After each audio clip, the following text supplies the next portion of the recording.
누가복음 2장 8절로 14절 말씀까지 한 목소리로 함께 보겠습니다. 그 지역에 목자들이 밤에 밖에서 자기 양떼를 지키더니 주의 사자가 곁에 서고 주의 영광이 그들을 두루 비추매 크게 무서워하는지라. 천사가 이르되 무서워하지 말라. 보라, 내가 온 백성에게 미칠 큰 기쁨의 좋은 소식을 너희에게 전하노라. 오늘 다윗의 동네에 너희를 위하여 구주가 나셨으니 곧 그리스도 주시니라. 너희가 가서 강보에 쌓여 구유에 누워 있는 아기를 보리니 이것이 너희에게 표적이니라 하더니, 호련히 수많은 천군이 그 천사들과 함께 하나님을 찬송하여 이르되, 지극히 높은 곳에서는 하나님께 영광이요 땅에서는 하나님이 기뻐하신 사람들 중에 평화로다 하니라. 아멘. 평화의 왕으로, 평강의 왕으로 오신 예수님의 은혜와 은총이 여러분 모두에게 풍성하기를 축복합니다. 마태복음에 의하면 마리아에게 아이를 낳을 텐데 이름을 예수라 하라 라고 표현하며, 이는 그가 자기 백성을 모든 죄에서 구원할 자라고 표현합니다. 예수, 그 이름은 자기 백성을 그들의 죄에서 구원할 자라는 뜻입니다. 예수님은 이 땅에 어떤 성인이 되기 위해서 오신 것이 아니고 우리의 병을 고쳐주고 문제를 해결해 주기 위한 그런 분으로 오신 게 아니라 우리 모든 죄를 사하고 구원하기 위하여 이 땅에 오셨다라고 분명 말씀하십니다. 요한복음에 의하면 빛이 세상에 왔다라고 소개를 합니다. 근데 세상은 어둠이었고 어둠이 빛을 싫어해서 그를 몰아냈다. 예수님은 빛으로 이 땅에 왔는데 어둠의 세상이 그 빛을 비춰서 자기의 어둠을 깨닫고 잘못된 것을 고치고 빛 가운데 있기를 원하는 게 아니라 오히려 자기의 더러운 것이 드러나는 게 싫어서 오히려 빛을 없애기로 결정을 하고 예수님을 십자가에 못 박아 죽인 거죠. 그냥 우리는 어둠 가운데 있겠다라고 표현한 것입니다. 어찌 보면 그렇게 할 거라는 것을 알면서 이 땅에 오시면 많은 사람들이 환영하고 기뻐하고 즐거워하고 잔치를 베풀고 그렇게 축하하는 그런 모습에 이 땅에 오신 것이 아니라, 그렇게 오면 배척하고 버리고 죽일 것을 뻔히 알면서 주님은 이 땅에 오신 것입니다. 그래서 태어날 때부터 그는 환영받지 못한 모습이었음을 우리는 너무나 잘 압니다. 오늘 우리가 읽은 본문 그 앞쪽을 보면 호족하라는 로마 황제의 명령에 의해서 결혼했던 요셉의 이 두 부부가 자기의 고향인 베들레헴으로 호족하기 위해서 내려갑니다. 그럼이 성령에 의하여 잉태되었었기 때문에 만삭된 몸을 이끌고 고향으로 갔는데 거기서 사관에 있을 곳이 없어서, 즉 아이 낳을 만한 장소 하나 구할 수 없어서 마구간에서 태어났다라고 소개를 합니다. 이때는 이스라엘이 로마의 속국이었습니다. 로마의 통치를 받고 있었죠. 그것도 한 해 두 해가 아니라 오랜 세월 동안 그렇게 로마의 속국이었기 때문에 유대인들 모두가 로마로부터 해방되기를 원하는, 독립되기를 원하는 그런 모습이라 메시아를 기다리고 있었습니다. 구약 성경에 오시기로 한 메시아가 이젠 오셔서 정치적으로 로마로부터 우리를 해방시키고 가난으로부터 우리를 좀 해방시키고 질병으로부터 우리를 해방시키는 그런 정치 지도자를 다윗과 같이 이스라엘 전체를 하나님의 나라로 만들 그런 메시아가 오기를 기대하고 있었던 때입니다. 그때 예수님이 오셔서 메시아로 오셨는데 어느 누구도 그를 메시아로 인정하지 않았습니다. 우리가 아는 대로 마태복음에 의하면 동방에서부터 박사들이 예루살렘에 도착하고 그리고 왕에게 묻습니다. 왕으로 나시니가 어디 있느뇨? 우리가 별을 보고 그에게 경배하러 왔다. 왕이야 모든 사람들이 놀랍니다. 이때 왕이라는 얘기는 메시아라는 사실을 분명히 알았습니다. 메시아가 태어났다면 이제는 어떡할 건가? 그랬더니 율법학자들이 베들레헴에서 태어날 거라는 사실을 알려주고 그래서 베들레헴에서 태어난 예수님을 죽이려고 보냈다가 이미 떠났기 때문에 2살 이하의 남자아이는 다 죽이고 그는 애굽으로 피난해서 억지로 살았던 모습을 마태복음으로 우리에게 보여줍니다. 도대체 왕으로 오셨다, 메시아로 오셨다는데 왕의 대접을 받지 못했습니다. 메시아의 대접을 받지 못했죠. 2000년 전 사람만 그랬을까요? 지금 예수님은 사람들한테 어떤 대접을 받을까요? 예수님이 태어난 나라는 이스라엘입니다. 즉 하나님의 자녀들, 하나님의 나라라고 불렸던 하나님이 그들에게 말씀을 주었고 제사장을 세웠고 그들을 통하여 경배를 받았던 이스라엘 나라에 하나님은 메시아를 보냈습니다. 근데 그 지도자들이 제사장이 율법학자들이 종교 지도자들이 예수님을 메시아로 인정하지 않습니다. 오히려 우리가 알듯이 그를 십자가에 못 박으라고 외친 건 백성들이 아니라 종교 지도자들이 백성들을 부추겨서 그렇게 하라고 했던 모습을 볼 수 있습니다. 세상이 예수님을 배척한 게 아니라 이스라엘이 예수님을 배척했습니다. 지금으로 얘기하면 어찌 보면 교회가 예수님을 배척한 거죠.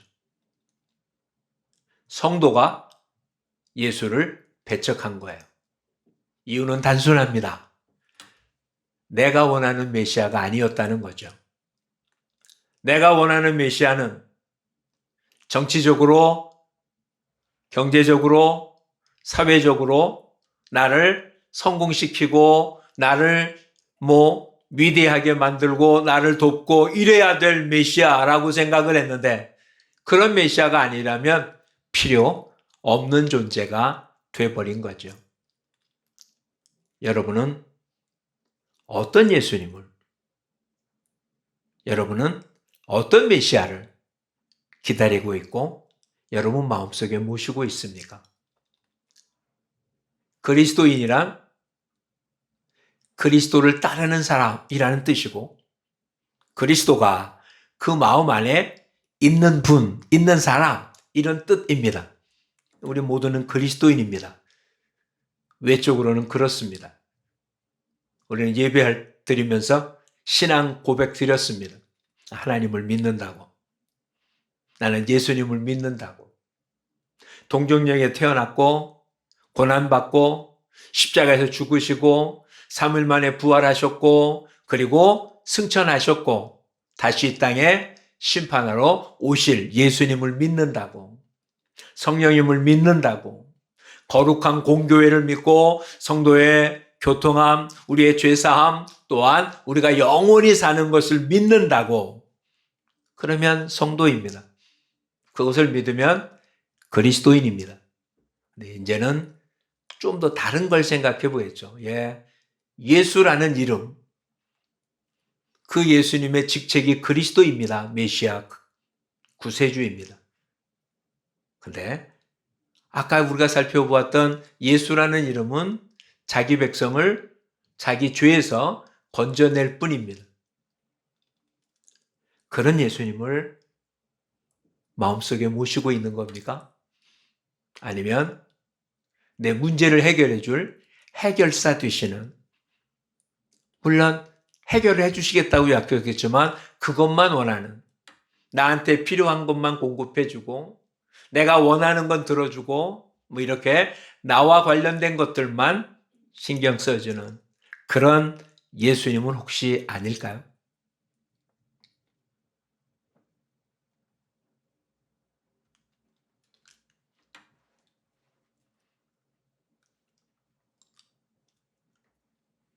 실제로 그런 일이 있었는지는 몰라도 예화 집에는 이런 표현이 있습니다.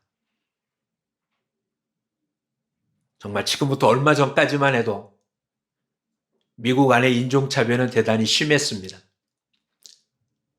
특별히 미국의 남부 지역에서는 흑인에 대한 차별은 굉장히 심했습니다.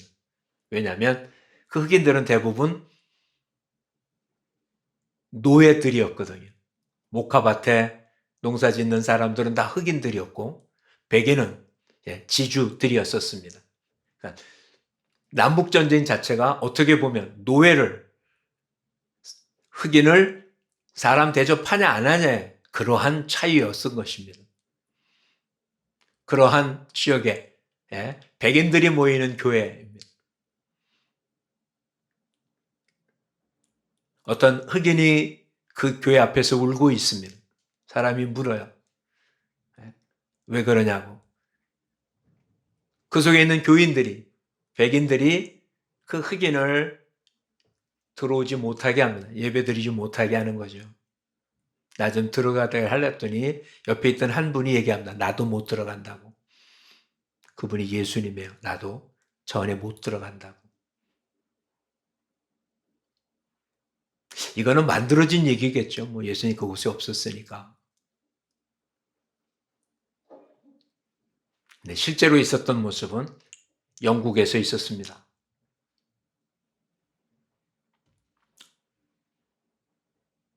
인도를 통치하고 있었던 영국에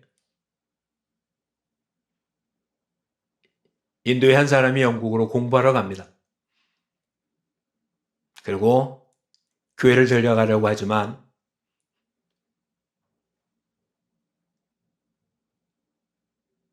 유색인종인 인도인을 영국의 교회에서는 받아주지 않습니다. 끝내 그는 기독교인이 못 됩니다. 그리고는 이런 말을 합니다.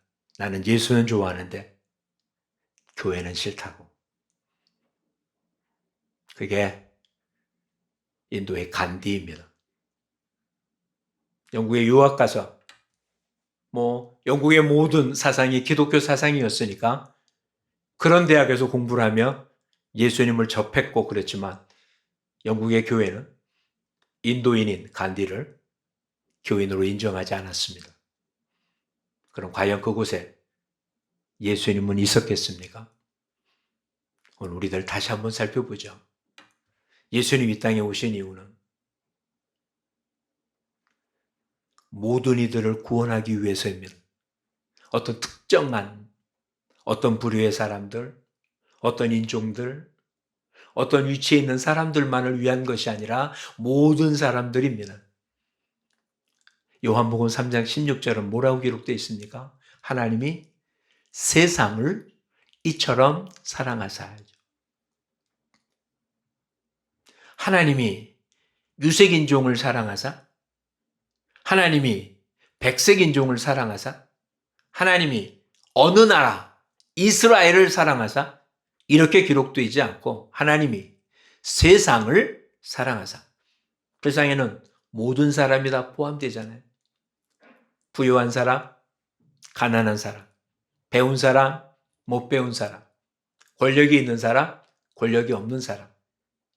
사회 제도에 따라서 노예 제도가 있는 사회에서는 이렇게 지주가 있고 노예가 있는 그런 모습이 충분히 가능하잖아요. 근데 그런 아무런 구별 없이 사랑하는데 그런 예수님을 우리 안에 모시고 산다면서 우리가 어떤 구별을 두어서 차별한다든지 그런다면 이거는 크나큰 문제가 되는 것 아니겠어요? 그렇다면 그렇게 낮은 사람이 믿는 예수님과 높은 사람이 믿는 예수가 다른가요? 부자가 믿는 예수님과 가난한 자가 믿는 예수님이 다른가요? 백인이 믿는 예수님과 황인종이 믿는 예수님은 다른가요?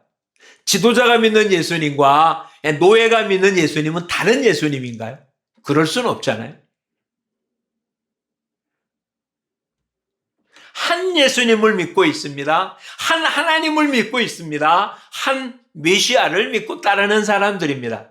여러 가지 형태는 다를 수 있겠죠. 예배 형태도 다를 수 있고 강조점이 다를 수도 있습니다. 근데 이런 건 정말 부수적인 얘기잖아요. 예수님은 평화의 왕으로, 평강의 왕으로 이 땅에 오셨습니다. 그 예수님을 품고 있는 우리들이 정말 사소한 것들 하나들 때문에 차별을 하고 뭔가 문제를 삼고 거리를 두고 이건 예수님과 함께 사는 삶의 모습은 아니라고 생각이 되어집니다. 학생들과 3일 동안 기도회를 하며 이런 말을 했었습니다. 하나님께서 한 사람을 불러서 하나님의 일을 하려고 합니다. 그렇게 불려진 사람이 아브라함입니다. 하나님은 아브라함을 부른 게 아니라 아브람을 불렀습니다. 아브라함은 하나님을 모르던 사람입니다. 그가 살고 있던 지역은 갈대아 우루 다신교를 섬기고 있던 곳에 살던 사람입니다. 그의 모든 친척 중에 누가 하나님을 믿었다라고 표현된 모습은 없습니다. 근데 하나님이 그를 불러서 하나님 약속의 땅으로 가라고 해서 가나안 땅까지 옵니다. 그리고는 시간이 많이 지났습니다. 그리고는 이제 내가 내 이름을 아브람이 아니라 아브라함이라고 하겠다고 이름을 바꿔주었습니다. 아브람이라고 바뀐 뒤에 하나님의 자녀가 된 게 아니라 아브람이라고 부를 때 이미 하나님의 자녀가 되었습니다. 근데 왜? 부르면서 아브라함이라고 바꾸며 너는 이제 하나님의 자녀다라고 얘기 안 하고 하나님의 자녀가 아닐 때 이름을 그대로 불러서 아브라함을 부르고 그리고는 한동안 아브라함을 그대로 두었을까요? 아브라함의 삶은 아브라함이라고 부르기 이전하고 아브라함이라고 부른 다음의 삶이 삶의 모습이 달라졌음을 볼 수 있습니다. 아브라함은 하나님 부른 뒤에도 하나님을 알지 못했던 삶의 모습을 살아왔습니다. 물론 하나님이 불렀기 때문에 말씀을 따라 가나안 땅까지 왔고 뭐하고 이런 것도 말씀을 따른 것도 있지만 하나님 말씀대로 왔는데 가뭄이 들자 애굽으로 내려가고 애굽에서는 자기 아내를 누이라고 속이고 뭐 이런 이야기들이 나오잖아요. 이거는 변화된 그리스도인의 삶이 아닌 옛날 삶의 방식이 아직도 그냥 있는 모습이잖아요. 저와 여러분, 성탄이라는 얘기를 다른 말로 표현하면 우리 안에 예수님이 계시다는 것 아니에요. 그날을 기념하고 그것을 우리가 확인하며 내가 지금 그리스도인이다 라고 표현하는 것 아니겠어요? 그렇다면 예수님이 내 안에 들어온 것은 예수님을 알기 이전의 삶하고 예수님 안에 있는 삶이 달라져야 되지 않겠습니까? 아직도 옛 이름을 부르는 가운데 예수님을 따르는 사람입니까? 이제는 불러진 모습에 바뀌어진 이름, 우리 모두에게는 성도라고 바뀌어진 이름이 있잖아요. 그리스도인이라고 바뀌어진 이름이 있잖아요. 그 바뀌어진 이름에 걸맞는 삶을 살고 있냐는 거죠. 오늘 새벽에는 이렇게 말씀을 드렸어요.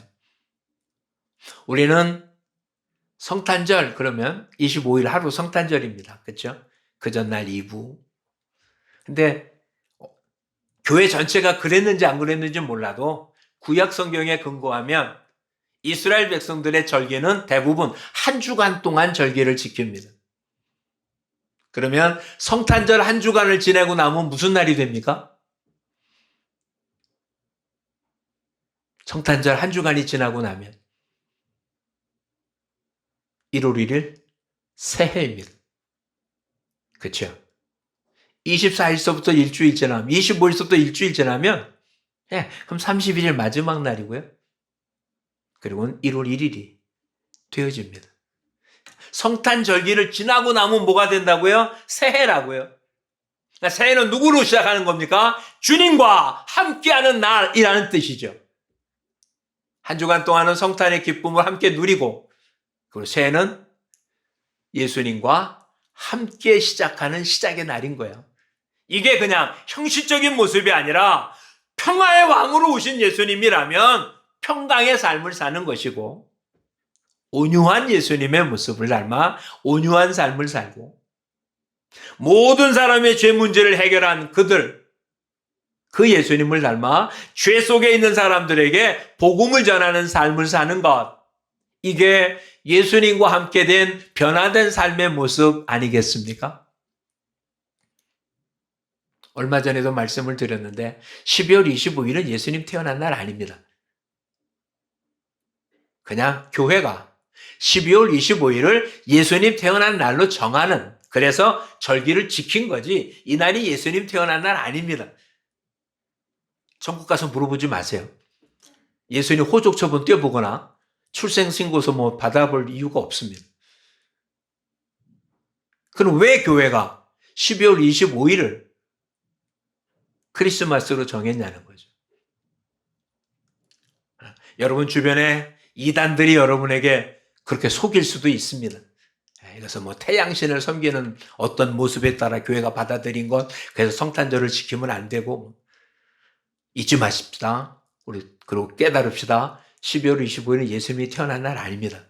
그냥 1년 중에 하루 예수님이 태어난 날은 분명히 있을 거잖아요. 육신으로 오셨으니까. 그날이 언젠지 모르지만 12월 25일을 예수님 생일로 하기로 교회 전체가 정한 거예요. 이전에 우리 앞섰던 신앙의 선배들이. 근데 왜 수없이 많은 날 가운데 12월 25일을 정했을까? 동지 때문에. 동지가 어떤 날입니까? 밤이 가장 긴 날입니다. 동지가 지난 다음부터 이제 낮이 조금씩 길어지고 있는 거잖아요. 예수님은 어떻게 오셨다고요? 가장 어두울 때, 가장 어두운 세상에 이제는 점점 빛을 비치는, 예수님이 왔다고 그냥 환해지는 게 아니라 예수님을 믿었다고 우리의 삶이 변한간 변해서 거룩한 자가 되는 게 아니라 어둠에 있는 우리들이 예수님의 빛을 통해서 조금씩 환해져 가는 삶을 상징적으로 보여주고 있다고 보면 가장 적절할 것입니다. 이런 성탄절을 여기 있는 여러분들 몇 번을 지내셨습니까? 그 몇 번을 지날수록 우린 점점 더 밝아져야 되지 않겠어요? 그 예수님의 빛에 의하여 조금씩 더 밝아져야 되지 않았겠어요? 이젠 정말 성도라고 부르는 것에 부끄럽지 않아야 되지 않았겠어요? 근데 한번 정말 솔직히 우리 자신을 돌아보면 작년 성탄절과 올 성탄절에 무슨 큰 차이가 있습니까? 10년 전 성탄절과 지금의 성탄절의 내 모습에 어떤 차이가 있습니까? 우린 그냥 성탄절기를 지킨 것 아닌가요? 우린 그냥 예배를 드린 것 아닌가요? 정말 저와 여러분의 삶 속에 예수님이 태어났습니까? 저와 여러분의 삶 속에 예수님이 존재하고 있습니까? 그 예수님이 저와 여러분의 삶 속에 영향력을 미치고 있는 건 분명합니까? 내 의사결정은 나의 판단 결과입니까? 아니면 내 안에 계시는 예수님의 판단을 내가 믿고 그냥 순종하는 것입니까? 그리스도인이란 우리 안에 예수님이 있다는 뜻입니다. 그렇다면 예수님이 내 안에 태어났다는 거잖아요. 그 예수님이 저와 여러분의 주인이기를 원하시는 것입니다. 그냥 내 안에 있는 것으로 존재하는 게 아니라 나의 주인이 되는 거죠. 내 의사결정의 최고 결정자가 되기를 원하시는 거예요. 뭐가 옳고 그른지 판단의 기준이 되기를 원하시는 거예요. 내가 좋아하는 것을 하는 게 아니라 주님이 원하는 것을 하기를 주님이 원하시고 계시는 거예요. 그렇게 하지 못하는 것, 즉 주님이 원하는 걸 하지 못하는 것, 반대로 주님이 원하지 않는 걸 하는 것, 이걸 죄라고 말합니다. 근데 주님이 오셔서 하신 일이 뭐라고요? 자기 죄에서 구원한다고요. 죄에서 구원받은 자의 삶은 어떻습니까? 이제 내 생각대로, 내 뜻대로, 내 원하는 대로, 내가 바라는 대로, 내가 생각하는 대로 사는 사람은 죄인이에요.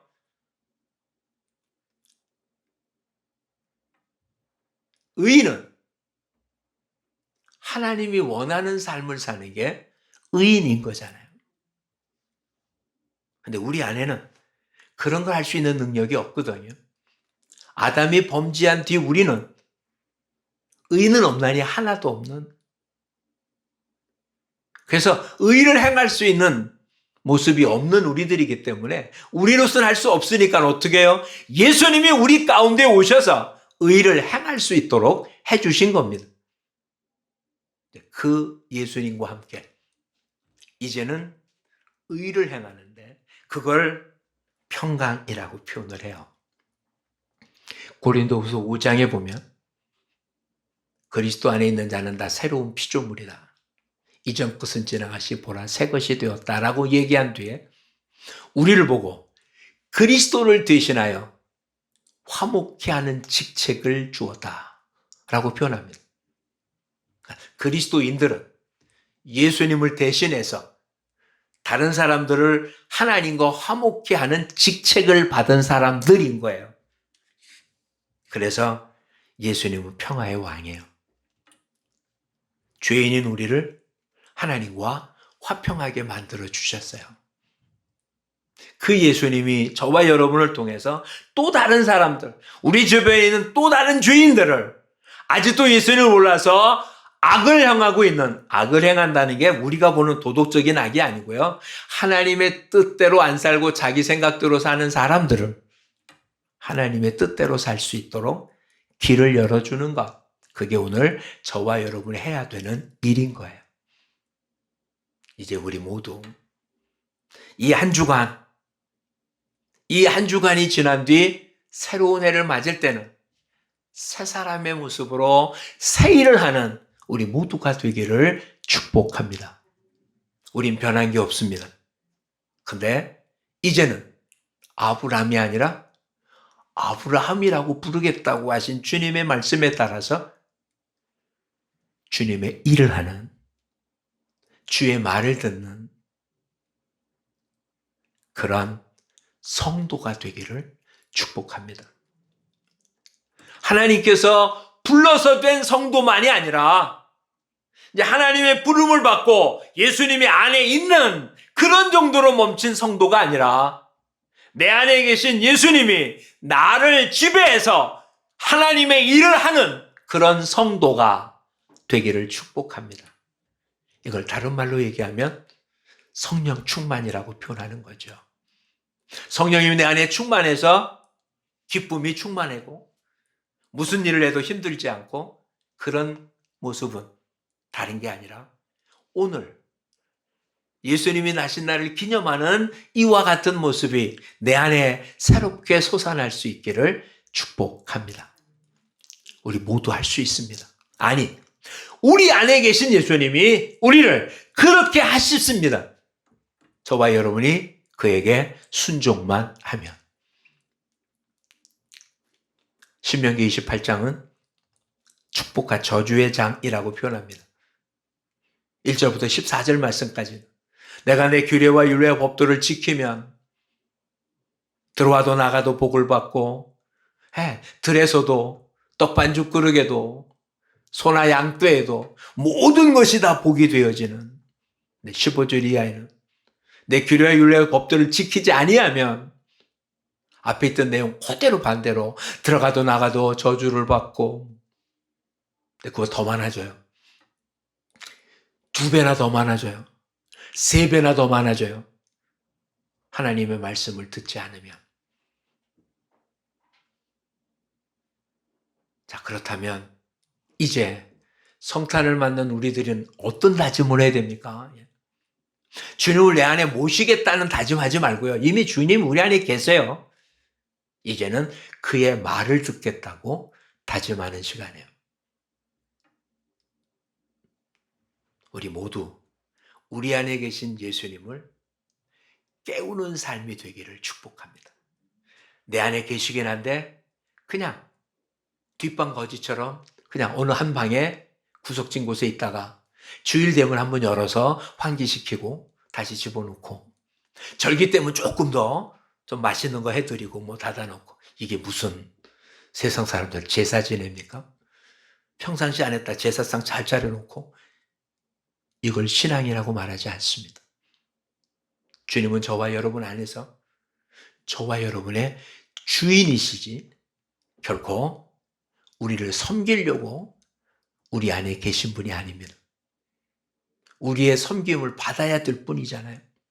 그러니 이제는 이번 성탄절 그리고 이 마지막 한 주간은 저와 여러분 속에 있는 예수님이 완전히 깨어나서 저와 여러분의 주인으로 내가 말하는 것, 내가 생각하는 것, 내가 행동하는 것, 내가 결정하는 모든 것의 최종 결정자가 예수님이라는 사실을 우리 모두 고백하고 주님 앞에 모든 걸 맡기며 새로운 해를 시작할 수 있는 우리 모두가 되기를 축복합니다. 그러면 우리 복 있는 사람들입니다. 그러지 않으면 힘든 모습이잖아요. 그렇죠? 옆에 분들과 함께 인사 나눕시다. 메리 크리스마스. 기쁜 성탄절이라는 얘기를 단순한 인사가 아니라 이제는 내 안에 예수님을 통해서 예수님의 삶을 살겠다는 그런 고백으로 한 해를 마치고 그렇게 새로운 출발을 하는, 어떻게 보면 우리는 1월 1일이 출발이 아니라 성탄절이 지나면 그냥 새 출발을 하는 것입니다. 새로운 출발. 지난 과거 어떻게 했는지 신경 쓰지 말고요. 사도 바울의 고백처럼 뒤의 것은 잊어버리고 표대를 향하여 달려간다고 고백한 사도 바울처럼 저와 여러분 안에 있는 예수님을 주인으로 섬기고 주님의 말씀에 귀 기울이며 그 결정을 따라 사는 삶이 되어서 환경이 어떻든 주변의 모습이 어떻든 내년에 우리 앞에 어떤 일이 펼쳐지든 상관없이 우리 안에 계신 주님이 주시는 복을 누리고 사는 우리 모두가 되기를 축복합니다. 기도하겠습니다. 고마우신 주님, 감사와 찬송, 영광과 존귀를 드립니다. 주님이 이 땅에 있을 곳이 없어서 말구유의 어린 모습을 누렸던 것처럼 이 땅에 참 보잘것없는 저희들, 죄와 허물로 죽을 수밖에 없었던, 아니 죽었던 우리들, 세상적 가치로 보면 참 보잘것없는 우리들을 구유로 삼아 우리 안에 태어나신 주님을 찬양합니다. 그동안 주님을 믿고 산다 하면서도 아브라함으로 살았던 저희들을 용서해 주시고 이제는 주님 아브라함으로 나의 의사가 아니라 내 안에 계신 주님의 뜻대로 주의 말에 귀 기울이며 주님이 원하시는 모습의 삶을 통하여 주님 우리에 허락된 모든 것을 누리고 사는 복됨이 있게 도와 주옵소서. 이번 한 주간 지나면 새로운 한 해가 시작되어집니다. 이제는 주님과 함께 주의 말씀을 순종하면 허락한 축복들을 이 땅에서 누리며 하나님 우리에게 주어진 사명을 감당하는 귀한 모습이 되도록 이끌어 주옵소서. 우리는 하나님의 비밀을 맡은 자들입니다. 우리 안에 예수님이 계심으로 맡은 자의 구할 것은 충성이라고 하셨사오니 이제는 비밀된 예수 그리스도를 모든 사람에게 전하며 함께 천국 가는 우리 모두가 되게 하옵소서. 예수님 이름으로 기도합니다. 아멘.